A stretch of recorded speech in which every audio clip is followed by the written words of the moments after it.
नमस्कार, स्वागत है आपका बात बेबाक में। आपके साथ मैं हूं अभिषेक कात्यायन और मैं इस वक्त मौजूद हूं बिहार की सत्ता के सबसे बड़े केंद्र पर। सबसे बड़ा केंद्र यानी आप सोच रहे होंगे मुख्यमंत्री आवास।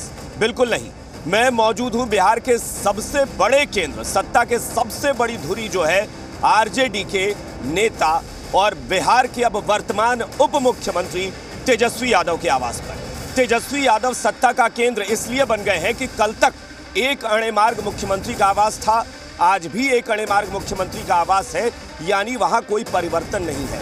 लेकिन यहां बड़ा परिवर्तन हुआ। कल तक यह बिहार विधानसभा के नेता प्रतिपक्ष का आवास हुआ करता था, लेकिन अब यह बिहार के वर्तमान उप मुख्यमंत्री का आवास है और इसलिए बन गया ये सत्ता का सबसे बड़ा केंद्र।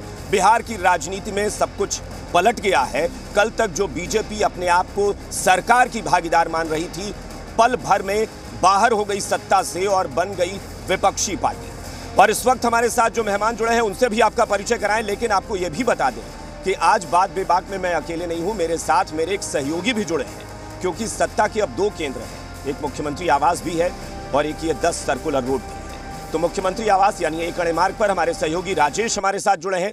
इसके अलावा जो मेहमान हमारे साथ जुड़े हैं उनसे परिचय करा दें। बीजेपी की तरफ से पार्टी के प्रवक्ता असफर शमशी हमारे साथ जुड़े हैं। कांग्रेस से पार्टी के विधायक प्रतिमा कुमारी हमारे साथ जुड़ी हैं। दानिश रिजवान हिंदुस्तानी आवाम मोर्चा के प्रवक्ता हमारे साथ जुड़े हैं। राजनीतिक विश्लेषक डॉक्टर संजय कुमार हमारे साथ हैं। हालांकि हमने पूरी कोशिश की कि आरजेडी से भी पार्टी की तरफ से किसी प्रवक्ता को बोला जाए, लेकिन फिलहाल मुझे लगता है कि आरजेडी में इस वक्त इतनी ज़्यादा गहमा गहमी है, इतनी ज़्यादा इस वक्त व्यस्तता चल रही है, क्योंकि सरकार का गठन हुआ है, बहुत सारी मीटिंग्स चल रही हैं। इसलिए फिलहाल आरजेडी ने कहा कि नहीं, अभी हमें लगता है कि बैठना नहीं चाहिए, हमें अपने काम पर फोकस करना है। अच्छी बात है, क्योंकि उम्मीद भी यही है कि बिहार की जनता अब चाहती है कि तेजस्वी यादव अगर एक युवा उप मुख्यमंत्री प्रदेश को मिला है तो बिहार में कुछ बड़ा विकास हो। फिलहाल सभी मेहमानों का बहुत बहुत स्वागत है चर्चा में। प्रतिमा जी और दानिश जी, आप दोनों को बधाई, क्योंकि आप दोनों सत्ता का, सरकार का हिस्सा हैं। प्रतिमा जी, सबसे पहले आपसे रिएक्शन। 2015 से 2017 बड़े लंबे समय के बाद मिला था सत्ता का आपको सुख, और एक बार फिर से सत्ता का सुख मिला है। कैसा महसूस कर रही हैं? क्या कुछ बदलाव होने जा रहा है बिहार में? प्रतिमा जी। कात्यायन जी, मैं आपके चैनल के माध्यम से बिहार के तमाम जनता को धन्यवाद और शुभकामना बधाई देती हूँ। और आपको बता दूँ कि सत्ता सुख नहीं, सत्ता सेवा होता है और हमें सेवा करने का मौका मिला है। निश्चित रूप से बिहार में जनता की सेवा की जाएगी और यहाँ पर बुलडोज़र एक परंपरा की जो शुरुआत हुई थी उसको समाप्त करने की कोशिश की जाएगी। दबे कुचले, दलित, पिछड़े, महिला, अक़लियत की ये सरकार बनी है। आपने देखा होगा, आप जहाँ पे खड़े हैं वहाँ के लोग, जो बिहार भर की जनता जो वहाँ पे इकट्ठी हुई है, बगल में सीएम और उसके ठीक सामने डिप्टी सीएम का आवास है।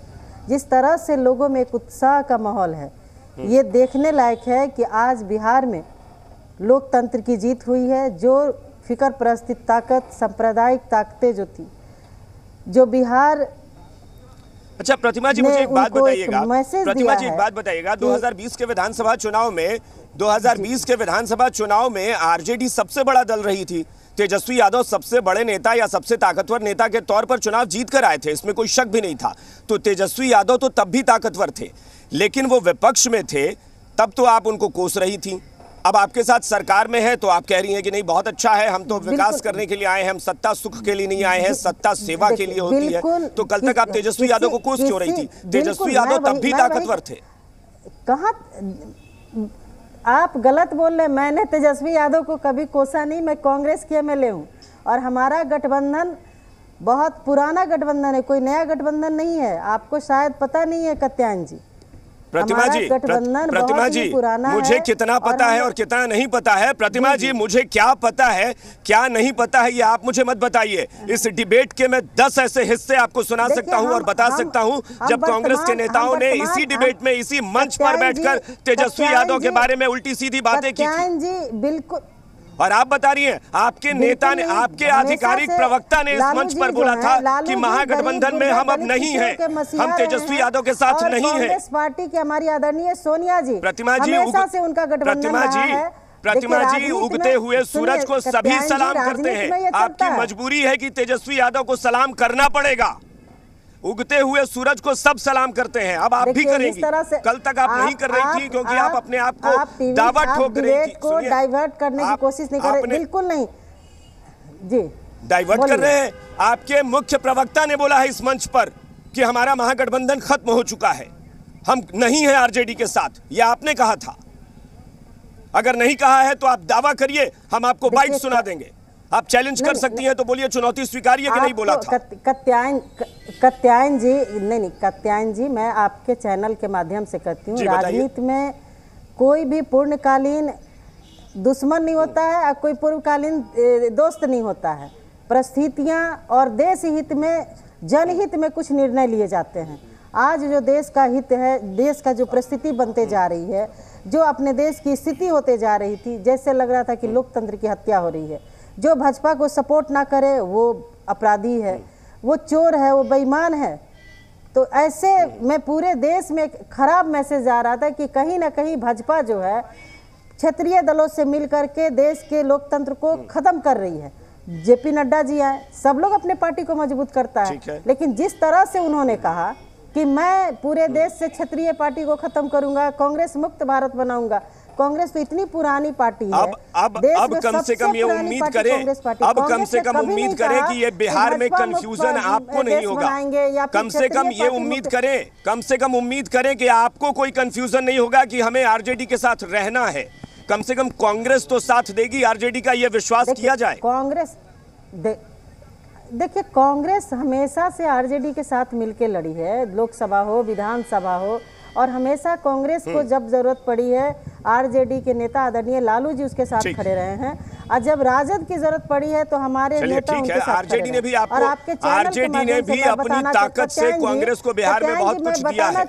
आरजेडी ने भी बहुत कुछ दिया है, जो सीटें आपको मिली थी। बिहार के लोगों ने, बिहार के नेताओं ने, बिहार के 164 एमएलए ने देश को एक मैसेज दिया है कि बिहार के लोग लोकतंत्र को बचाना, बनाना और संविधान की रक्षा करना जानते हैं। चलिए, अच्छी बात है। जो भी ये मैसेज आपको लगता है कि बिहार की जनता की भलाई के लिए है, तो बहुत अच्छी बात है। बिहार का भला हो, ये सभी चाहेंगे, ये सभी चाहते हैं कि बिहार का भला हो। और गरीब गुरबा, मैं एक बार राजेश को भी जोड़ता हूँ, हमारे सहयोगी राजेश हमारे साथ जुड़े हैं। बिल्कुल राजेश, एक बात बताएं, क्या वाकई नहीं लगता है कि बहुत सारे नेताओं के अब सुर बदलेंगे? क्योंकि मैं फिर कह रहा हूं कि सत्ता का ये जो केंद्र जहां मैं मौजूद हूं, ये इतना ताकतवर, इतना मजबूत है कि बिहार को भी शायद बहुत बड़ी उम्मीदें हैं कि हाँ, तेजस्वी यादव अगर है, और तेजस्वी यादव ने 2020 के चुनाव में जो बातें कही थी, शायद उसको धरातल पर उतारने का वक्त आ गया है। राजेश। बिल्कुल, मैं पूरी बात सुन रहा था। प्रतिमा जी जो कह रही थी अभिषेक, देखिए वो बात आधी सच है और आधा झूठ है। क्योंकि आपको याद होगा कि स्थानीय निकाय के जब चुनाव होने थे विधान परिषद सदस्यों के, उस वक्त से दोनों ही पार्टियों के बीच तनातनी चली, जब आरजेडी ने सभी सीटों पर उम्मीदवार उतार दिए और कांग्रेस को एक भी सीट नहीं दी। उसके बाद प्रवक्ताओं ने उनके खिलाफ मोर्चा खोल दिया। उसके बाद विधान परिषद का चुनाव हुआ, आपको याद होगा, राज्यसभा का चुनाव हुआ, उसके बाद आपको याद होगा कहीं भी 2-3 सीटों पर विधानसभा के उपचुनाव हुए, कहीं भी कांग्रेस को आरजेडी ने साथ नहीं रखा। तो ये जो सुर बदले हुए हैं, ये वाकई सुर बदले हुए हैं, और सुर केवल कांग्रेस के ही नहीं बदले हैं। मैं बीजेपी दफ्तर गया था, बीजेपी नेताओं ने जिस तरीके की तल्ख बयानी करनी शुरू कर दी है नीतीश कुमार के प्रति, तो सुर उनके भी बदल गए हैं। आरजेडी जो सबसे ज़्यादा हमलावर रहती थी नीतीश कुमार के ऊपर, जेडीयू के ऊपर, उनके भी सुर बदल गए हैं। और जिस जेडीयू के नेता लगातार हमला बोलते रहते थे आरजेडी के नेताओं पर, उनके भी सुर बदल गए हैं। तो जब समीकरण बदला है तो सुर भी बदला है। लेकिन यहाँ पर एक बात जो सबसे ज़्यादा देखने वाली है अभिषेक, की जो ये गठबंधन होगा, इसमें जो सरकार का स्वरूप होगा, जब मंत्रिपरिषद के सदस्य बाकी शपथ लेंगे, तो जो सरकार का स्वरूप होगा उसमें कांग्रेस को कितनी हिस्सेदारी मिलेगी, इस बात का जवाब निर्भर करेगा कि आने वाले समय में रिश्ते किस तरीके से रहते हैं। हालांकि फिलहाल कोई विकल्प बिहार कांग्रेस के पास नहीं है। अभिषेक। बिल्कुल राजेश, हमारे साथ मेहमान भी जुड़े हुए हैं और आप उस चर्चा में जुड़ सकते हैं। हमारे साथ तमाम लोग जो जुड़े हुए हैं उनसे आप सवाल भी लीजिए डायरेक्ट सीधे। मैं एक बार असफर शमशी साहब के पास चलता हूं। शमशी साहब, बीजेपी सत्ता से बाहर हो गई और देखा आज मैंने कि अचानक से बीजेपी छाती पीटने लगा कि जैसे सत्ता हाथ से निकल गई तो एकदम अब जीना दुश्वार हो गया बीजेपी का। अरे ऐसा भी क्या, गठबंधन कोई पहली बार थोड़ी ना टूटा है, बीजेपी के तमाम दलों से गठबंधन हुए हैं और टूटे हैं। हर दल का गठबंधन होता है, किसी न किसी के साथ टूट जाता है। कल 24 घंटे पहले आप ठीक थे सब कुछ, और 24 घंटे के भीतर ऐसे विलाप करने लगे, लगा कि पता नहीं सत्ता हाथ से चली गई तो कौन सा अपराध हो गया, कौन सा बहुत बड़ा गुनाह हो गया कि हाँ नीतीश कुमार ने हमारा साथ छोड़ दिया। देखिए, जब नाश मनुष्य पे छाता है, पहले विवेक मर जाता है। तो सीधी सी बात है कि जिस तरह से अगर आप ट्वीट देखें जो लालू जी का 17 का, उस ट्वीट में उन्होंने क्या कहा था कि जिस तरह से सांप 2 साल में अपनी कचली बदलता है, उसी तरह से माननीय मुख्यमंत्री जी नीतीश जी कचली बदलते हैं। लेकिन भारतीय जनता पार्टी ने, अगर समता पार्टी से आप उठाएं उनकी हिस्ट्री को, तो समता पार्टी में क्या हालत थी और लास्ट के चुनाव तक में क्या हालत थी। भारतीय जनता पार्टी ने फर्श से अर्श पर पहुंचा दिया। और जब वो मुख्यमंत्री बन रहे थे तो उस वक्त भी जॉर्ज फर्नांडिस साहब ये नहीं चाहते थे कि माननीय नीतीश जी मुख्यमंत्री बने, लेकिन भारतीय जनता पार्टी ने उनको मुख्यमंत्री बनाया और उनका फेसिया वैल्यू देखिए शमशी साहब मेरी आपसे गुजारिश है, मैं बार बार कहता हूं ना कि इस बात बेबाक के मंच पर यहां पर कम से कम किसी भी दिवंगत शख्सियत के बारे में कोट करके कोई बयान मत दीजिए, क्योंकि ना ही वो सफाई देने आएंगे ना ही वो सबूत पेश करने आएंगे। इसलिए मैं चाहूंगा कि अगर जॉर्ज फर्नांडिस इस दुनिया में नहीं है तो उनका जिक्र ना करें। प्रमाण है कोई अभी व्यक्तिगत तौर पर आपके पास, तो आप पेश करिए कि कब किसने मना किया था कि नीतीश कुमार को सीएम नहीं बनने देना है, कोई प्रमाण है? मैं तो बता ही रहा हूं, मैं तो ये क्या कम प्रमाण है कि जो अभी पिछला चुनाव हुआ उसमें भारतीय जनता पार्टी को कितनी सीटें थी और उनको कितनी सीटें थी। तो ये भारतीय जनता पार्टी ही थी कि जो कहा कि नहीं भाई मुख्यमंत्री नीतीश जी बनेंगे। इसमें कोई इफ एंड बट है क्या? और सवाल है कि क्यों ये वादा आरजेडी ने तोड़ा था क्या? आरजेडी ने भी 2015 में वादा निभाया था, उसने भी कम सीटों के बावजूद नीतीश कुमार को सीएम बनाया था। तो आरजेडी की पीठ क्यों नहीं आपने थपथपाई थी? नहीं, नीतीश जी क्यों छोड़े? नहीं, आरजेडी को क्यों छोड़े? करप्शन के सवाल पर छोड़े। नहीं, करप्शन के सवाल पर आरजेडी को छोड़े और कहा कि तेजस्वी जी बताएं कि उन जो करप्शन का मामला लगा है उस पर सफाई दें, उस पर जवाब दें, अपने वकील के माध्यम से दें। और जब करप्शन के मामले तो वो आपके बारे में भी खुलासा करने की बात कर रहे हैं ना, वो आपका भी खुलासा करने का दावा कर रहे हैं कि हम तो बीजेपी का चेहरा बेनकाब करेंगे। वो तो कह रहे हैं कि हम बीजेपी की भी सच्चाई बताएंगे। अरे भाई, बीजेपी दुनिया और देश की सबसे बड़ी पार्टी है, बिहार की सबसे बड़ी पार्टी है, उसके सदस्य सबसे ज्यादा हैं। बीजेपी को कौन? और मैं बता देता हूं कि आने वाले 20 साल तक इस देश में बीजेपी की हुकूमत होगी। अगर किसी को भ्रम है, देखिए भ्रम तो रख सकता है लोग और खुशफहमी पाल सकता है, तो खुशफहमी का कोई इलाज नहीं है, गलतफहमी का इलाज है कि गलतफहमी और मिसअंडरस्टैंडिंग खत्म हो सकती है। लेकिन अगर आप खुशफहमी पाले हुए हैं कि हम जो है प्रधानमंत्री मटेरियल हैं, तो आप रखिए अपना प्रधानमंत्री मटेरियल अपने पास रखिए। ये डेमोक्रेसी है। अच्छा, यानी आप भविष्य के लिए सपना देखें, आप भविष्य का सपना देखेंगे तो वो कॉन्फिडेंस बनते हैं। आप भविष्य का सपना देखेंगे तो कॉन्फिडेंस, और दूसरा कोई देखेगा तो आप कहेंगे कि खुशफहमी पाल रहे हैं। गजब की बात है भाई।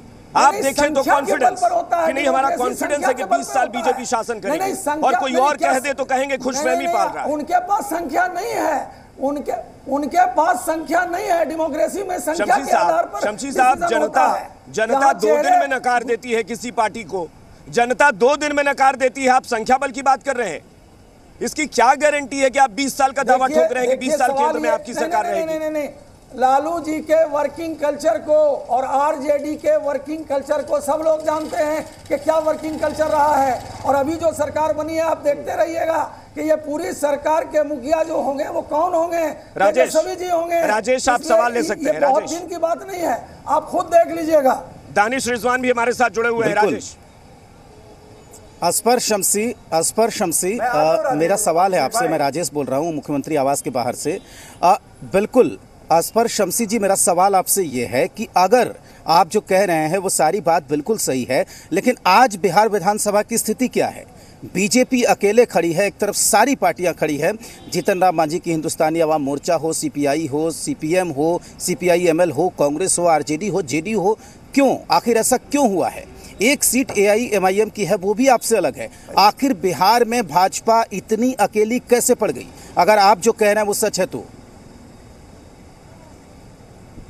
देखिए, अकेली पढ़ने का सवाल नहीं है, ये बात तो आपको पूछना चाहिए था माननीय मुख्यमंत्री जी से कि आप 17 साल बीजेपी के साथ थे, उस वक्त बहुत अच्छा आपको लग रहा था और आज आपको बहुत सारी चीजें लग रही हैं। नहीं, ये अकेले कहाँ पड़े हैं। और आपको मैं कह रहा हूं कि आने वाले चुनाव में बिहार में चलिए आपसे पूछ लेते हैं ना, और बिहार की जनता बताएगी। आपसे पूछ लेते हैं ना, नीतीश कुमार से नहीं पूछते हैं, नीतीश कुमार से नहीं पूछते हैं, असफर शमशी से पूछ लेते हैं कि कल तक नीतीश कुमार इतने अच्छे थे तो आज बुरे कैसे हो गए, आप ही बता दीजिए। भाई सवाल ये है कि अच्छे और बुरे का सवाल नहीं है, कौन लोग उनको बुरा कहा था। जो लोग आज सत्ता में बैठे हैं, किसने कहा था कि उनके पेट में दांत होता है, किसने कहा था कि वो पलटू राम है, किसने अपने ट्वीट में कहा था कि सांप 2 साल में कचली बदलता है, और उसी तरह से नीतीश कुमार करते हैं। लालू जी का ट्वीट उठा करके देख लीजिए, ये जो सरकार बनी है ये कैसी सरकार है। अब क्या कहें दानिश जी, जब आप इस तरह के बयान बोलते हैं ना तो मुझे लगता है कि आप अपने विरोधियों को खुद मौका दे देते हैं। ये सरकार जो है ये सरकार है, एक सेकंड, शीशे की अदालत है, पत्थर की गवाही है, कातिल ही मुहाफिज है, कातिल ही सिपाही है। ये वही सरकार बनी है जो आरजेडी के कल्चर को जानते हैं। चलिए दानिश जी कुछ बोलना चाह रहे हैं।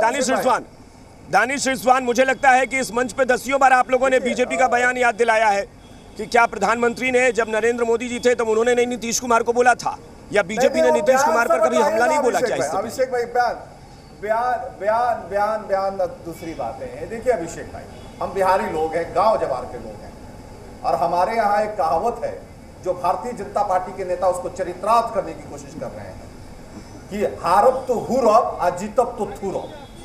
लेकिन उनको पता नहीं है कि बिहार के गांव में एक और कहावत है कि मूस मुड़ई है, मोटई है, लोढ़ा हुई है। मतलब चूहा जब बहुत मोटा हो जाता है फिर भी वो चूहा ही रहता है। चाहे भारतीय जनता पार्टी दुनिया की बहुत बड़ी पार्टी हो जाए या भारत की बहुत बड़ी पार्टी हो जाए, लेकिन डेमोक्रेसी में कोई सी पॉलिटिकल पार्टी ये नहीं कह सकती है कि हम 20 साल तक शासन करेंगे। हाँ, भारतीय जनता पार्टी के तथाकथित चाणक्य हैं। हालांकि बिहार की जनता ने और बिहार के नेताओं ने उनकी चाणक्य नीति को बर्बाद करके रख दिया। उनकी एक नीति है और वो नीति ये है कि अगर हम चुनाव जीत गए तो बहुत अच्छा, नहीं जीते तो विधायकों को खरीद के सरकार बनाएंगे। तो उनको लगता है कि भाई हम मूस है, मोटा हो जाएंगे। लेकिन तो वैसे नहीं चलता है। स्टेट को चलाने के लिए एक सहमति की बात होती है। ये बार बार कह रहे हैं कि नीतीश कुमार जी छोड़कर चले गए, भाग गए, बहुत तरीके के तोहमत लगा रहे हैं। नहीं दानिश जी, ये आरोप भी नहीं, मैं बार बार फिर कह रहा हूं, आपसे भी यही कहूंगा कि इस मंच पर बेबुनियाद आरोप मत लगाइए। दानिश जी, बेबुनियाद आरोप नहीं। अगर आपके पास प्रमाण है कि खरीद फरोख्त कुछ हुआ है तो आप पेश करिए। अगर आपके पास प्रमाण है, आपने कहा था कि खुलासा होगा, तो खुलासा करिए ना, प्रमाणित करिए कि विधायक खरीदने की कोशिश बीजेपी ने की थी। अगर की थी तो उसको साबित करिए। अभिषेक जी, ये तो आपने झारखंड राज्यसभा चुनाव वाले मामले में तो आपने देखा कि मामला न्यायालय में चला आया। एक ऐसा मामला हो तब तो मैं आपको बताऊं, मध्य प्रदेश में सरकार गिरी तो कैसे सरकार बनाई भारतीय जनता पार्टी ने, पूरी दुनिया ने देखा। और ये अगर कह रहे हैं कि नीतीश जी के बारे में लालू जी ने ये कह दिया, फलां ने ये कह दिया, एकनाथ शिंदे यहाँ महाराष्ट्र के मुख्यमंत्री हैं, भारतीय जनता पार्टी के सपोर्ट से बने हैं। एकनाथ शिंदे जी ने क्या कहा था जब संजय राउत के घर में छापेमारी हुई थी कि एक दंगाइयों का सम्राट नरेंद्र मोदी जी ने छापा मरवाया। आपने उनका पैर पकड़ के कहा कि शिंदे जी आप गाली दीजिए लेकिन सीएम आप ही रहिएगा, इसलिए कि महाराष्ट्र में हमें सरकार चलाना है। यही भारतीय जनता पार्टी के तब अभी देश के चुने हुए गृह मंत्री हैं अमित शाह जी, उनके बारे में क्या कहा था कि हम टकले के ईडी, जीडी और सीबीआई से नहीं डरते हैं। यही एकनाथ शिंदे जी ने कहा था। और आपने क्या कहा, शिंदे जी सीएम बन जाइए ना, काहे नहीं बन रहे हैं। मतलब सत्ता के लिए ये करे। अच्छा, लेकिन एक बात बताइए ना कि सरकार तो बन गई है दानिश जी, सरकार तो बन गई है, सरकार बन गई है और बीजेपी सत्ता से बाहर हो गई है। बात सवाल यह भी उठा कि आखिर सीएम और डिप्टी सीएम की ही शपथ क्यों, मंत्रिमंडल का गठन क्यों नहीं हुआ? इसको लेकर क्या कोई पेच फंसा रह गया? बीजेपी को तो ये सारे मौके मिलेंगे ना, क्योंकि देखिए अब चुनौती बढ़ गई है। सत्ता पक्ष में रहना अलग तरीके का कंफर्ट जोन देता है, विपक्ष में होने के बाद सामने वाला जो है वो और ज्यादा हमलावर होता है। तो बीजेपी साथ रहकर जो कर रही थी वो अब शायद खुलकर, जो आप आरोप लगा रहे हैं, आपने आरोप लगाया कि बीजेपी सहयोगी बनकर हमें तोड़ रही थी, लेकिन अब तो विरोधी है। अभिषेक जी, अभी आपने कहा कि कैबिनेट का पूर्ण कैबिनेट का विस्तार क्यों नहीं हुआ। मैं बड़ा साफ वही से बता रहा हूं। कल समर्थन पत्र लेकर के हम लोग महामहिम राज्यपाल के पास में गए थे। महामहिम राज्यपाल ने ये कहा, आज का भी वो हमें समय नहीं दे रहे थे, उन्होंने कहा था कि आज शाम उन्हें दिल्ली जाना है, आप अगले दिन का कर लीजिए। लेकिन जब हम लोगों ने अनुरोध किया तो उन्होंने कहा कि शॉर्ट कैबिनेट का आप लोग विस्तार कर लीजिए, सीएम डिप्टी सीएम बन लीजिए, बाद में हम जब आएंगे तो पूर्णकालिक आप कैबिनेट का वो गठन कर लीजिएगा। तो ऐसा नहीं है कि हम लोग नहीं चाहते थे, हम चाहते थे कि पूरे कैबिनेट का विस्तार हो। लेकिन महामहिम को चूंकि बाहर जाना था, इससे उन्होंने कहा कि आप अभी ओथ ले लीजिए, बाकी कैबिनेट का विस्तार बाद में कर लीजिए। ये आपके पहले सवाल का जवाब हो गया। आपने जो दूसरा सवाल पूछा कि अब राज्य में कैसे है भारतीय जनता पार्टी एग्रेसिव रहेगी, सरकार में थे तब भी एग्रेसिव थी, अब अलग हटके क्या होगा। और देश में पहली बार गठबंधन के साथ किसी पॉलिटिकल पार्टी ने छल किया तो वो भारतीय जनता पार्टी ने किया। आप हमें बताइए, आप अपने सहयोगियों का एमएलए तोड़ रहे हैं। आपने अरुणाचल प्रदेश में जनता दल यूनाइटेड का एमएलए तोड़ लिया, आपने बिहार में भी उसी प्रयोग को किया, और वीआईपी जो आपके सहयोगी थी, आपके साथ कदम से कदम मिलाकर चलने को तैयार थी, आपने उनके एमएलए को तोड़ लिया और उनको तो तोड़ा। आप फिर से उसी कोशिश में लगे थे कि जनता दल यूनाइटेड का एमएलए तोड़ ले। भाई साहब, एक तो वही हुआ कि हम आपके साथ कंधे से कंधा मिलाकर डेवलपमेंट के लिए काम कर रहे हैं, और आप एक एक दिन करके हमारे पीठ पर खंजर वार कर रहे हैं। आप लगातार हमारे कामकाज पर सवाल या निशान खड़ा कर रहे हैं। कोई ऐसा प्रेस कॉन्फ्रेंस नहीं होता था जब भारतीय जनता पार्टी के प्रदेश अध्यक्ष सरकार के कामकाज पे सवाल नहीं लेकिन इसका क्या भरोसा है, इसका क्या भरोसा है कि भविष्य में ऐसा नहीं होगा? इसका क्या भरोसा है कि भविष्य में ऐसा नहीं होगा? भविष्य में फिर किसी सहयोगी पर आप आरोप लगा देंगे, फिर आप कह देंगे कि नहीं हम छोड़ रहे हैं क्योंकि हमें लग रहा है कि यहां पर दिक्कत हो रही है। भाई सवाल उठता है कि कब तक ये बातें चलती रहेंगी? कभी तो लगे कि स्थायित्व आ रहा है कुछ। अभिषेक जी देखिए अभिषेक जी, मैडम भविष्य हमने अभिषेक जी नहीं देखा है। अभी टीवी डिबेट से मैं उठूं और नीचे गिर जाऊं, मेरा एक्सीडेंट हो जाए, मर जाऊं, ये भविष्य में कल नहीं होगा। भविष्य नहीं होता है सर। वर्तमान परिदृश्य में एक चीजें बहुत स्पष्ट है, ये पहली गठबंधन की सरकार थी कि हमारे सहयोगी, हमारे विधायक अगर ऐसे सोच के चलेंगे दानिश जी, राजेश क्या ऐसे बोल देने से सियासत में काम हो जाता है कि भविष्य किसी ने नहीं देखा है, 1 घंटे में कुछ भी हो सकता है? अरे ये बेकार की बात है ना भाई। 5 साल के लिए जनता चुनती है ना भाई, 5 साल के लिए हम चुन रहे हैं, तो तभी तो लगे। अगर दानिश जी कह रहे हैं कि आज हमारा गठबंधन टूट गया क्योंकि स्थायित्व नहीं था, क्योंकि बीजेपी ने दगा किया, बिल्कुल भाई कल आप किसी और पर भी आरोप लगा देंगे। सवाल ये उठता है कि तेजस्वी यादव अगर सरकार में शामिल हुए हैं तो इस उम्मीद के साथ हुए हैं ना कि यह सरकार कार्यकाल पूरा करे, लेकिन नीतीश कुमार 2017 में भी उनको छोड़ चुके हैं। अभिषेक जी अब हम आरोप किन पर लगा रहे हैं? हम आरोप नहीं लगा रहे हैं, आरोप की पुष्टि करके बता रहे हैं। अरुणाचल प्रदेश में जनता दल यूनाइटेड के एमएलए को भाजपा ने तोड़ा कि नहीं तोड़ा, बिहार में वीआईपी के एमएलए को भाजपा ने तोड़ा कि नहीं तोड़ा। हम आरोप थोड़े लगा रहे हैं, हम आपको साफ वो इससे बोल रहे हैं कि ये किया है, और आप भी जानते हैं, ये आपके न्यूज चैनल पर मुझे लगता है शमसी साहब, आपने इस पर डिबेट किया, शमसी साहब मैं भी गया क्या? ये ऐसा होता है क्या? शमसी साहब साफ सुन गया क्या? एकदम आप हमसे पानी मांगे या विपक्ष में चले गए तो बिल्कुल सुन्न पड़ गए। ये दोस्ती है क्या? देखिए मैं तो साफ बता रहा हूं कि ये जो राजेश, मुझे लगता है शमसी साहब को साफ सुन गया। शमसी साहब एकदम सन्न हो गए। अरे ठहरिए, आप बोल रहे थे, ठहरिए ना, आप बोल रहे थे तो हम बोल रहे थे। जो दानिश कह रहे हैं ठीक है अभिषेक जो दानिश कह रहे हैं उस बात का कोई जवाब इनके पास नहीं है। ये केवल शब्दों को घुमा सकते हैं। सुन लीजिए असफर शमसी जी, सुन लीजिए आपसे ही सवाल है कि कहीं ना कहीं बातों को घुमाया जा सकता है, लेकिन इस बात का कोई जवाब नहीं है जो आरोप यहाँ पर दानिश ने लगाया है। और एक बात, मेरी बात सुन लीजिए, फिर आप लोगों की बारी है, आप लोग ही बोलने के लिए आए हैं। अभिषेक अगर मेरी बात आप तक पहुंच रही हो तो दानिश ने जो कहा कि भविष्य के बारे में कोई नहीं जानता, देखिए ये जो पॉलिटिक्स हो रही है, सुनिए तो बिल्कुल ये जो दानिश बार बार कह रहे हैं कि भविष्य को कौन जानता है। देखिए दानिश, मैं आपको बताना चाहता हूं कि भविष्य भले कोई जाने ना जाने, लेकिन आप जो सियासी लोग हैं वो भविष्य को अच्छे तरीके से जानते हैं। आज जो कुछ भी बिहार में हुआ है वो भविष्य को देखकर ही हुआ है, और आपकी पार्टी ने जो फैसला किया और 2017 में जो कुछ हुआ था वो भविष्य को देखकर ही किया गया था। अब यह अलग बात है कि वो भविष्य उस हिसाब से नहीं हुआ, सुनहरा नहीं हुआ, कभी मटमैला हो गया, वो अलग बात है, लेकिन भविष्य को देखकर ही ये तमाम फैसले किए जाते हैं। और एक सवाल अभिषेक मैं आपके माध्यम से डॉक्टर संजय से पूछना चाहूँगा, राजनीतिक विश्लेषक हैं, वो यहाँ पर बैठे हुए हैं। डॉक्टर संजय, अगर आप तक आवाज़ पहुँच रही हो तो एक सवाल जो सबके मन में है, सब ये बार बार कह रहे हैं कि जो 2017 में हुआ था वही 2022 में हुआ है, लेकिन क्या दोनों परिस्थितियां एक हैं? क्योंकि आज की तारीख में किसी को छोड़कर भारतीय जनता पार्टी के साथ जाना, उसके साथ सरकार बना लेना, और आज की तारीख में भारतीय जनता पार्टी को छोड़कर बीजेपी को चुनौती देना, चैलेंज करना, क्या दोनों एक बातें हैं डॉक्टर संजय? नहीं, देखिए, परिस्थितियों की अगर आप चर्चा करेंगे तो उस समय की परिस्थितियां अलग थी और आज की परिस्थिति अलग है, लेकिन घटनाक्रम तो वही है। अगर आपको प्री पोल अलायंस मैंडेट किसके लिए मिला था? महागठबंधन के साथ सरकार चलाने के लिए और बनाने के लिए। क्या आपने महागठबंधन के साथ सरकार चलाई? नहीं चलाई। आप चले गए महागठबंधन को छोड़ करके एनडीए के साथ। फिर इस बार आपको जो 2020 में मैंडेट मिला वो प्री पोल अलायंस में मैंडेट मिला एनडीए के साथ सरकार चलाने के लिए। क्या आपने एनडीए के साथ सरकार चलाई? नहीं, आप चले गए एनडीए को छोड़ करके फिर महागठबंधन में। तो ये जो घटनाक्रम है वो तो एक है, लेकिन जो परिस्थितियों की बात आप कर रहे हैं कि अभी आप बीजेपी के साथ सरकार चला रहे थे, कौन सी ऐसी स्थिति बनी जिसकी वजह से आपको छोड़ना पड़ा और आप जो हैं वो फिर महागठबंधन में लौट गए? उसके पीछे के जो निहितार्थ है वो आज तो रिफ्लेक्ट हो रहा है। मैं ये कहना चाह रहा हूँ डॉक्टर संजय, मैं ये कहना चाह रहा हूँ कि बीजेपी के साथ जाने में एक सेफ जोन में जाना होता है, जबकि बीजेपी के खिलाफत करने में कहीं ना कहीं आज के दौर में मुश्किल भी हो सकती है, चाहे वो आंकड़ों के लिहाज से हो या बाकी लिहाज से।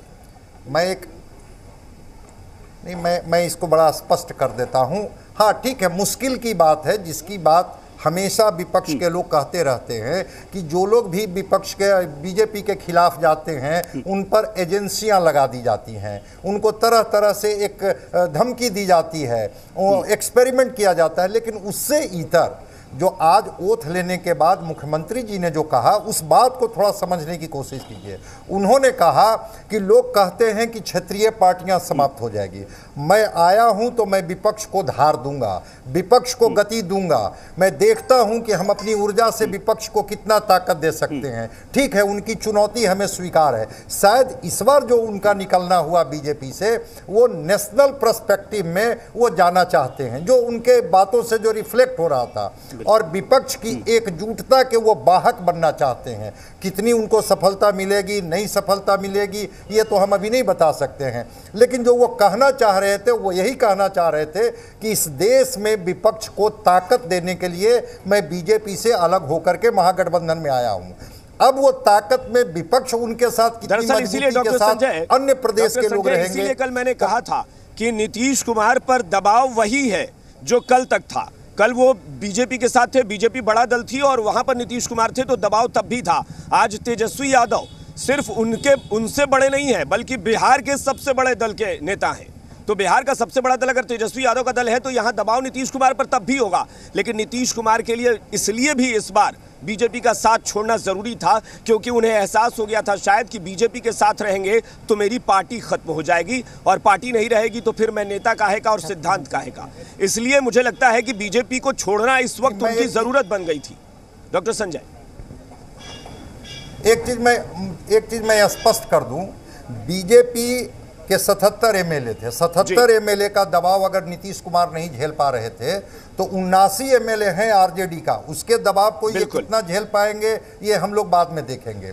इनके साथ 7 पार्टियां आई है। ये 4 का गठबंधन चलाने में जब ये कंफर्टेबल महसूस नहीं कर रहे थे, बार बार बात हो रही थी कि कोऑर्डिनेशन कमेटी बनाइए और कोऑर्डिनेशन कमेटी के तहत जो निर्णय हो उसके अनुसार सरकार चलाया जाए। यहाँ 7 पार्टियां हैं और सातों पार्टी को ये कैसे कोऑर्डिनेट कर पाएंगे। डॉक्टर संजय, यहाँ मैं लेकिन डॉक्टर संजय मैं थोड़ा सा यहाँ डिफर करता हूँ, माफी चाहूंगा कि मैंने आपको बीच में फिर रोका। डिफर इसलिए करता हूँ कि देखिए वहाँ 4 पार्टियों का गठबंधन था, लेकिन ये समझना पड़ेगा कि उसमें से 2 पार्टियां ऐसी थी जिनके भरोसे सरकार चल रही थी। यहाँ पर कहने को 7 पार्टियों का गठबंधन है, लेकिन हकीकत में सिर्फ 2 पार्टियों की बदौलत पूर्ण बहुमत है। अगर आरजेडी और जेडीयू मिल जाते हैं तो पूर्ण बहुमत की सरकार बन रही है। वहां पर 2020 में ऐसा नहीं था, बीजेपी और जेडीयू मिलकर भी सरकार बनाने की स्थिति में नहीं थे और इसलिए वहां पर वीआईपी और हम का सहारा लेना उनका था। वहां पर ज्यादा मजबूरी थी। यहां तो बड़ी आसानी से है, 2 पार्टियां मिलकर गठबंधन पूरा कर रही हैं।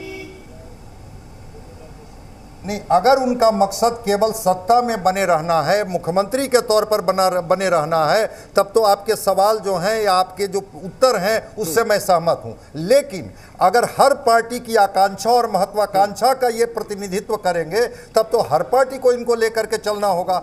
वाम क्या सोचता है इस पर भी इनको काम करनी होगी, और ये कांग्रेस क्या सोचती है इस पर भी इनको काम करनी होगी, राजद क्या चाहती है इस पर भी इनको काम करनी होगी। जब लोगों की आकांक्षाएं बढ़ जाती है तो आपको उन आकांक्षाओं को पूरा करने के लिए जिम्मेवारी भी बढ़ जाती है, और मुख्यमंत्री जी को ज़्यादा दबाव में काम करनी होगी कि मैं, अगर मुझ पर सब लोगों ने विश्वास किया, कोई शर्त तो किसी पार्टी ने नहीं रखी, अगर 7 पार्टी के लोगों ने इनको समर्थन दिया तो कोई शर्त नहीं रखी कि हाँ मुख्यमंत्री जी मैं आपको सपोर्ट करूंगा, आप हमारे नेता होंगे, इन शर्तों के साथ मैं आपके साथ आने के लिए तैयार हूं। जहां बिना शर्त की बातें इस तरह की होती हैं, पार्टियों की अपेक्षा बढ़ जाती है, और ये फिर मुख्यमंत्री जी का दायित्व होगा कि उनके आकांक्षाओं पर ये कितना खरा उतर पाते हैं। इसलिए मैं तो कहता हूं कि इन पर ज़्यादा जिम्मेवारी, ज़्यादा उत्तरदायित्व का बोझ लदा है इन 7 पार्टियों के साथ में आने की वजह से। राजेश, आज आपसे मैं चर्चा भी कर रहा था, जब राजभवन के बाहर मैंने बताया था कि आरजेडी के कुछ नेता जब लोग शपथ ग्रहण के लिए जा रहे थे, तमाम नेता उस कार्यक्रम में शामिल होने, तो आरजेडी के कुछ विधायकों से भी मेरी बात हुई थी। उसमें जो बयान आए थे वो स्पष्ट था, क्योंकि आरजेडी ये उम्मीद भी कर रही है कि 2024 लोकसभा चुनाव तक सत्ता हैंडओवर कर दी जाए तेजस्वी यादव को और नीतीश कुमार केंद्र की राजनीति में चले जाएं। तब मैंने आपको एक बात भी बताई थी कि आरजेडी के विधायकों ने ये तक कहा कि नीतीश कुमार को लेकर जब हमने सवाल पूछा कि भाई 2017 में भी वो आपको छोड़ गए थे, अब आपने भरोसा फिर से किया है, क्या वो भरोसा कायम रहेगा, इसकी गारंटी है? उन्होंने कहा कि अगर वो ज़्यादा उछल कूद करेंगे तो इस बार जनता उनको हाशिए पर अब ले आएगी, अब इसके बाद कुछ बचा भी नहीं है नीतीश कुमार के पास। आरजेडी ये जानती है कि अब जो कुछ भी है तेजस्वी यादव ही हैं इस सरकार में, नीतीश कुमार के पास कोई विकल्प नहीं बचा है। राजेश। बिल्कुल अभिषेक, सही कह रहे हैं आप। देखिए जिस तरीके के बयान हैं, हालांकि अभी जो है वो आरजेडी फूंक फूंक कर कदम रख रही है, आरजेडी के नेता फूंक फूंक कर कदम रख रहे हैं, इसलिए इस तरह के बयान नहीं निकल रहे हैं। लेकिन एक आध लोग हैं जहां आप कह सकते हैं कि जुबान से बात निकल जा रही है। कुछ दिनों का हमें इंतजार करना है, बयान यहाँ भी दिए जाएंगे। लेकिन आपको ये भी देखना होगा कि जब से इस सरकार का गठन हुआ था 2020 के बाद से, तब से लगातार बीजेपी के नेता नीतीश कुमार को निशाना बना रहे थे। कोई एक बार दो बार नहीं, बार बार। तो कहीं ना कहीं उस तरीके से अगर कंपेयर करके देखेंगे तो हो सकता है बीजेपी की तरह उनको इस बार निशाना नहीं बनाया जाए। और आपको याद होगा, पड़ोस का राज्य है उत्तर प्रदेश, जहां पर एक गठबंधन हुआ था लोकसभा चुनाव में, समाजवादी पार्टी का और बहुजन समाज पार्टी का। उस गठबंधन में चुनाव में वो ज़्यादा सीटें नहीं जीत पाए, गठबंधन टूट गया। यहाँ भी कुछ इसी तरह की बातें होगी। अभी कुछ भी कहना इसमें जल्दबाजी है। लोकसभा चुनाव में जो सीटों का बंटवारा होगा वो किस तरीके से होगा, उसके परिणाम क्या होंगे, विधानसभा चुनाव में सीटों का बंटवारा किस आधार पर होगा, ये 3 बातों पर यह पूरा गठबंधन निर्भर करेगा। गठबंधन की पूरी सेहत निर्भर करेगी। और आपको बता दें कि जो तनखी है बीजेपी और जेडीयू के बीच, चाहे उसके तमाम कारण हो, मुझे लगता है ये लिटमस टेस्ट जो है 2024 में हो जाएगा। क्योंकि देखिए तेजस्वी यादव को मुझे लगता है कि जो भी आरजेडी के नेता हैं, कार्यकर्ता हैं राजेश, वो सब चाहते हैं कि तेजस्वी यादव मुख्यमंत्री बने, और इसी उम्मीद के साथ वो जेडीयू के साथ गए हैं कि कुछ दिन बाद शायद तेजस्वी यादव को मौका मिले। अच्छी बात यह है कि नीतीश कुमार अपने वादे पर खरा उतरते हैं या नहीं, इसकी परीक्षा 24 में ही हो जाएगी। 25 में विधानसभा चुनाव है। अगर 24 में नीतीश कुमार केंद्र में चले जाते हैं और तेजस्वी को सत्ता सौंप देते हैं तो चलिए भरोसा कायम है। अगर 2024 लोकसभा चुनाव में नीतीश कुमार दिल्ली की तरफ मूव नहीं करते हैं तो मुझे लगता है कि तेजस्वी यादव इतने समझदार और इतने ताकतवर नेता बन चुके हैं कि उन्हें 2 मिनट नहीं लगेगा नीतीश कुमार को छोड़कर मूव कर जाने में। और ये मुझे लगता है नीतीश कुमार के लिए बड़ी चुनौती है कि इस बार वो भरोसा कायम रखते हैं कि नहीं। प्रतिमा जी के पास एक बार चलूंगा। प्रतिमा जी, क्या बयानबाजी अब भी चलती रहेगी? बीजेपी ने तो अपने पैर पर कुल्हाड़ी मार ली, हम मानते हैं कि भाई ये गठबंधन बीजेपी ने तोड़ लिया खुद से, लेकिन क्या कांग्रेस और बाकी दल ये बयानबाजी पर कंट्रोल करेंगे कि गठबंधन में दरार न पड़े? देखिए कात्यायन जी, ये गठबंधन और ये समर्थन ये सरकार मंत्री पद के लिए नहीं हुई है, बल्कि बिहार की जनता जो गरीबी से जूझ रही है, बेरोजगारी से जूझ रही है, जो मोदी सरकार ने चावल, आटा, दाल, यहाँ तक कि कफन में टैक्स लगा दिया, एक सब लोग उसके खिलाफ, महंगाई के खिलाफ सड़कों पे उतर हैं। लोगों का राजद, कांग्रेस और तमाम जो क्षेत्रीय पार्टियां हैं उन पर उन्हें भरोसा है कि ये हमारी लड़ाई लड़ेगी, कांग्रेस पार्टी लड़ेगी। कांग्रेस पार्टी के नेता दिल्ली से लेकर प्रतिमा जी, हर प्रतिमा राज्य जी, में महंगाई के खिलाफ सड़क पे उतरे। नेताओं के मुंह से ऐसी बातें बहुत सुनी है हमने। और ये मैंने, आप तो राजनीति करती है ना, पत्रकारिता में मैंने बहुत सारे बयान सुने हैं, लंबे लंबे बयान और बड़े बड़े बयान की गरीबी मिटा देंगे, ये कर देंगे, वो कर देंगे, आसमान तोड़ कर लाएंगे, तारे बिछा देंगे आपके कदमों में। जनता सोचती रह गई कि तारे बिछेंगे कब। सुना कि 15 लाख रुपए आ जाएंगे, काला धन लाएंगे, 2-2 करोड़ नौकरी देंगे, फ्री में अनाज बांट रहे हैं। मैं तो सिर्फ इतनी बात पूछूं आपसे, ठीक है ना, मोदी जी की पार्टी को आपने सत्ता से बाहर कर दिया ना, मोदी जी की पार्टी को आपने सत्ता से बाहर कर दिया ना, फिलहाल बिहार में, बिहार में आपने सत्ता से बाहर कर दिया ना। अब आपसे उम्मीद है प्रतिमा जी, अब मोदी जी को छोड़िए, अब आपसे उम्मीद है। जिस तरह से अब आप अपनी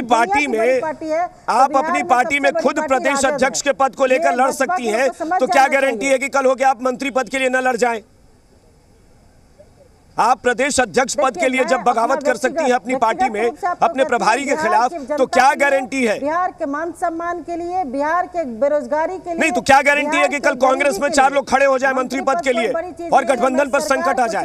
इसकी क्या गारंटी है? पूरा समर्थन देगी और देश से ऐसे ताकत जो जुमलेबाज लोग हैं उनको देश के सत्ता से बाहर करने के लिए हम लोग एकजुट हैं। शमशी साहब, बीजेपी का अगला कदम अब क्या है? बीजेपी क्या करेगी? मतलब छाती पीटना तो ठीक है, हो गया आज, अब इसके आगे क्या? ये तो आपको लग रहा है ना कि छाती पीटना, आगे आगे देखिए होता है क्या।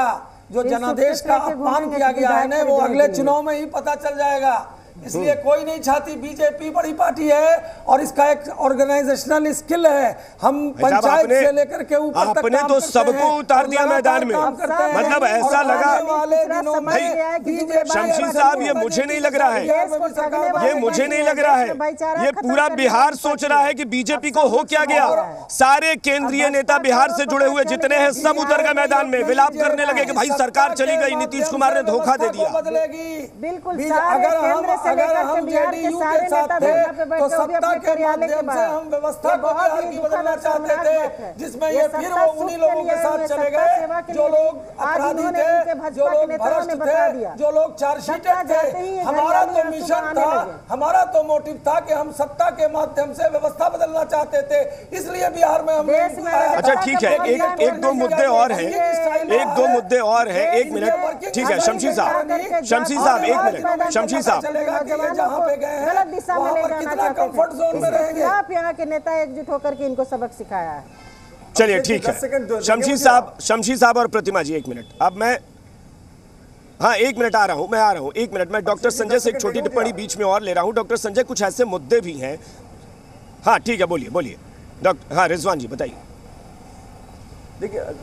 देखिए अभिषेक जी, अभी शमशी साहब ने कहा कि हम छाती नहीं पीट रहे थे।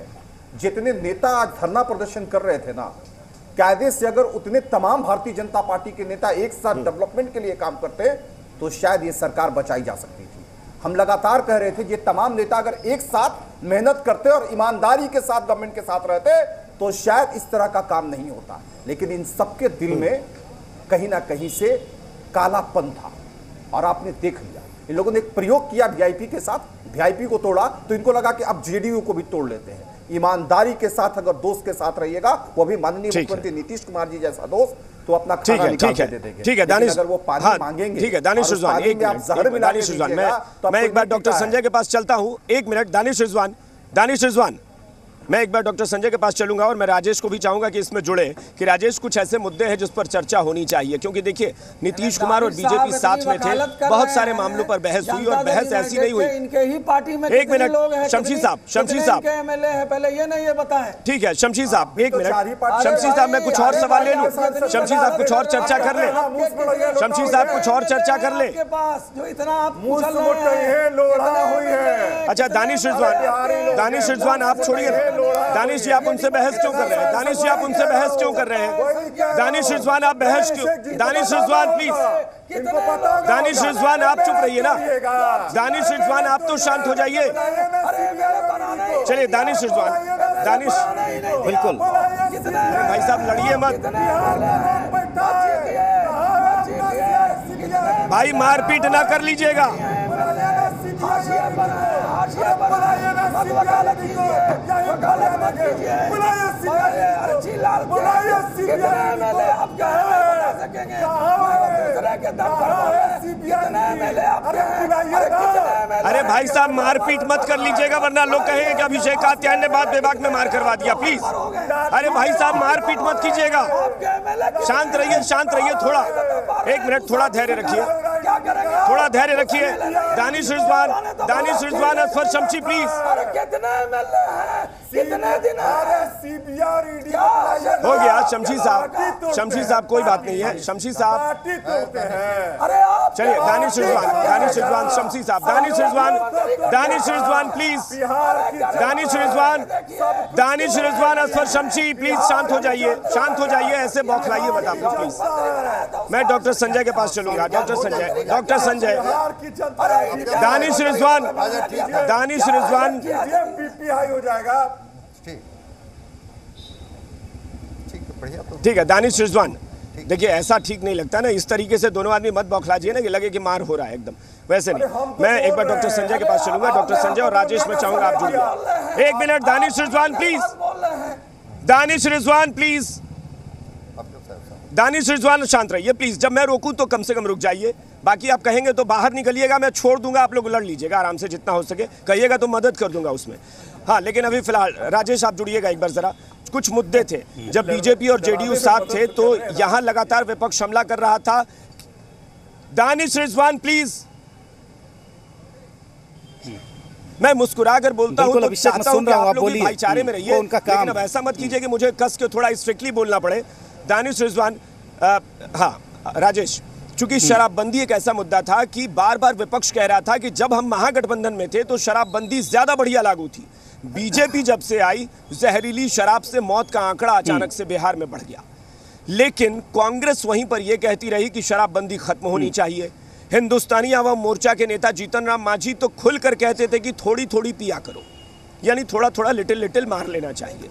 अब सवाल ये है कि यहाँ पर तेजस्वी यादव खुलकर कहते हैं कि शराबबंदी हो तो बढ़िया से हो, आरजेडी स्टैंड लेती है कि शराबबंदी होनी चाहिए।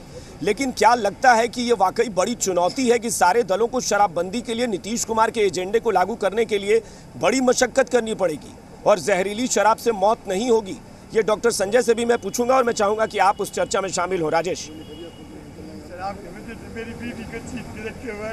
बिल्कुल अभिषेक, देखिए ये सबसे बड़ा मुद्दा रहने वाला है पिछले कुछ दिनों में, जब से सरकार बनी थी 2015 से लेकर के अब तक, यानी कि 7 सालों में शराबबंदी पर ही हमने सबसे ज़्यादा चर्चा की है। सरकार ने सबसे ज़्यादा ऊर्जा वहीं पर खर्च की है और आने वाले दिनों में भी ये मुद्दा खत्म होने वाला नहीं है, शराबबंदी भी देखने को मिलेगी।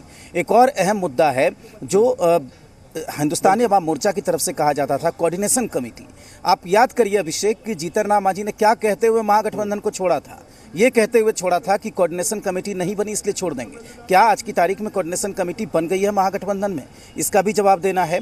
कई सारी बातें हैं, लेकिन सबसे बड़ा मुद्दा क्या है? सबसे बड़ा मुद्दा ये है कि कुछ वादे चुनाव में नीतीश कुमार की पार्टी ने किए थे, कुछ वादे चुनाव में तेजस्वी यादव की पार्टी ने किए थे। आज जब मैं बीजेपी के नेताओं से बात कर रहा था, सब तेजस्वी को 10 लाख नौकरी की बात याद दिला रहे थे और कह रहे थे कि तेजस्वी ने जो कहा था आज पहली कैबिनेट में 10 लाख नौकरी देने की बात वो करके दिखाएं।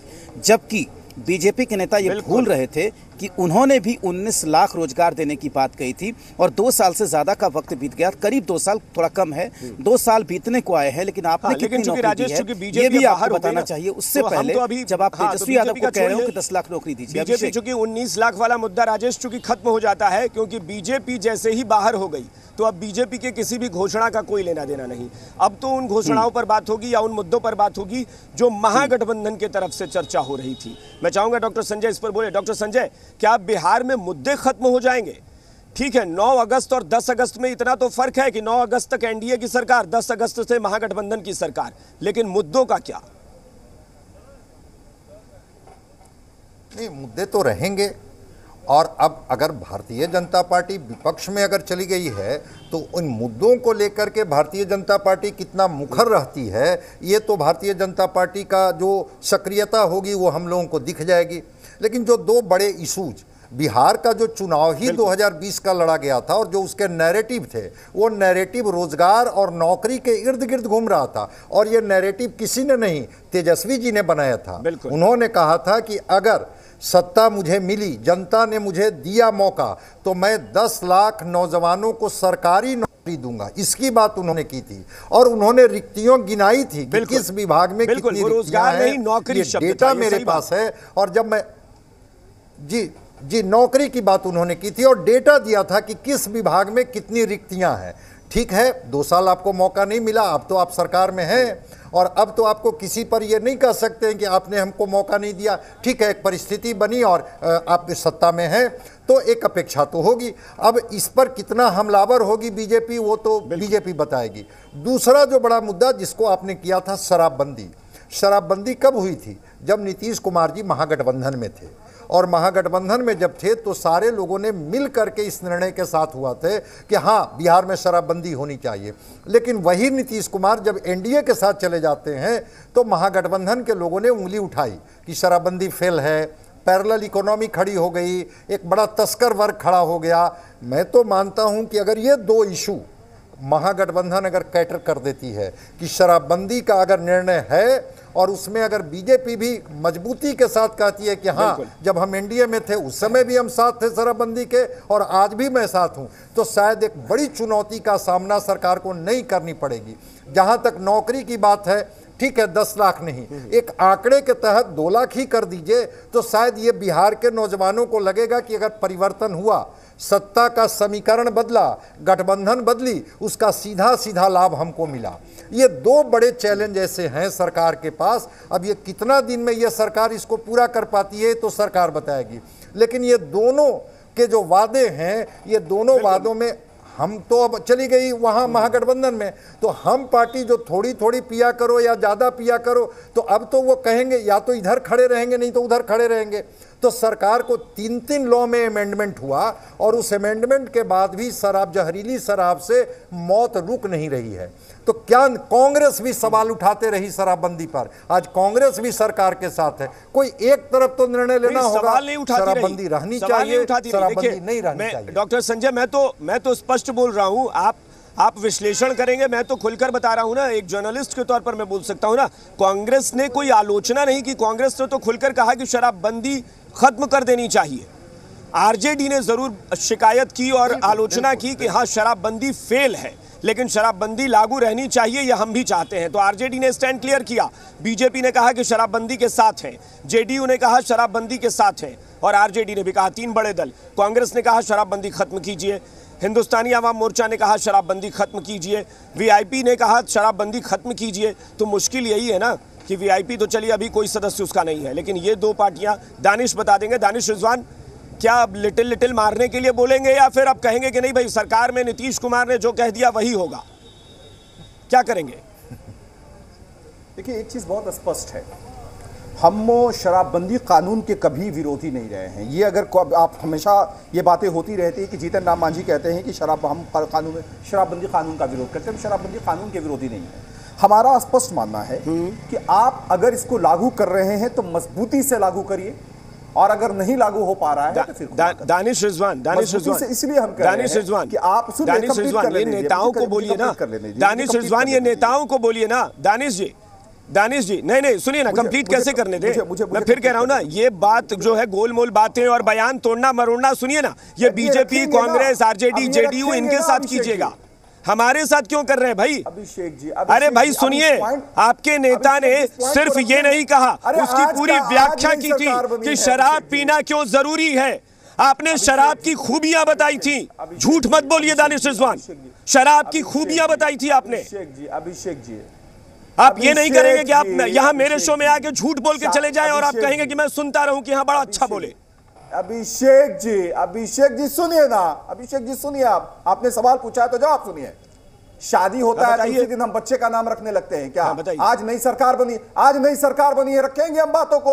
अभी मीटिंग होने दीजिए, आज तो ओथ ही हुआ है और आज ही आप चाहते हैं कि हम रोजगार भी तेजस्वी यादव जी दे दे, शराबबंदी कानून पे भी हम लोग बातचीत कर रहे हैं। अरे सरकार बनी है, बात क्या फैसले नहीं, लिए मैंने नहीं जाएंगे, कहा, हम आपस में मैंने बैठ कब के कहा कि बातचीत अभी कर करेंगे। दीजिए, लेकिन आपकी नीति स्पष्ट करिए ना, आप अपनी नीति स्पष्ट करिए, ये तो बताइए कि बेईमानी नहीं होगी आपकी तरफ से। आप मत कहिए ना, ये कहिए कि हिंदुस्तानी आवाम मोर्चा स्टैंड ले रहा है कि हम नीतीश कुमार के फैसले के साथ हैं।